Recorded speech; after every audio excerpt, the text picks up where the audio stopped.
আমি 18 বছর গার্মেন্টসে চাকরি করছি। আমি এখন বাড়িতে আমি একবার আছি। আমি এখন বিয়ে শাদী বসবো, আমাকে যাই বিয়ে করবো তাকে আমি এই 1000 টাকা দান করবো। এই যে 1000 টাকা, কিন্তু আমার একটা দোষ আছে, আমি জামাই থিয়ে দেওয়ার ঘরে উঠি। 18 বছর চাকরি করে কি আমার সোনাটা আনছে?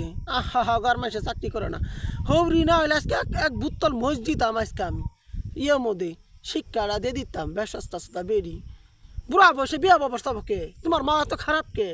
মানুষেরা কইতেছে আমি 18 বছর গার্মেন্টস করে আইছি, এখন আমি 1000 টাকা দিয়ে বিয়া বম। তো 1000 টাকা দিয়ে কোন ভাতার ডাসের বিয়া করবো? আই খানকিরি করে খানকি, সিলানের করে সিলার, বাউজার করে বাউজ। আই সতীন আমার বাইর বউ মায়া তোর কেরা বিয়া করবে বুড়া বয়সে? হ্যাঁ এই বুড়ি 1000 টাকা তোর বিয়া করবো? এত বিয়া আবার শখ তোমার মায়ের? মা দেওয়ার তলে হুত পারবো সবা পুই আবার স্বামী তো দেওয়ার তলে হুতপো না কি করবো? আমার চাচা হুডারা কি করলো তোমার মাও শেষ বয়সে কি করলো? এখন জেল খাটতেছে পোলাটা কি ডাহাতে যাক। আমার চাচা ওরা আসলে মূর্তির মানুষ, সারাদিন গার্মিস করে আয়া হাইলা খেতা আইসে খেতালা পানি দিবার গেছে, উন্তি যাইতে ধরছে আমার হৌরি। কি সংসার করে খাইলাম আমি খ্রিস্টানের দলের মধ্যে? আমি যামগা তো তোমার সংসার করবো না, তোর মাও থাকবো এই সংসার, তুই থাক। চাষির কথা আমি এখন যাম গান থেকে। তোর এই বিয়া বয়স সং না বিয়া বয়স সং? আমি গাব্বার সঙ্গে যা আড়া বেলাইছিল, কি সর্বনাষ্ট হয়েছিল গো নাল্লতে তক্তা বুড়ি।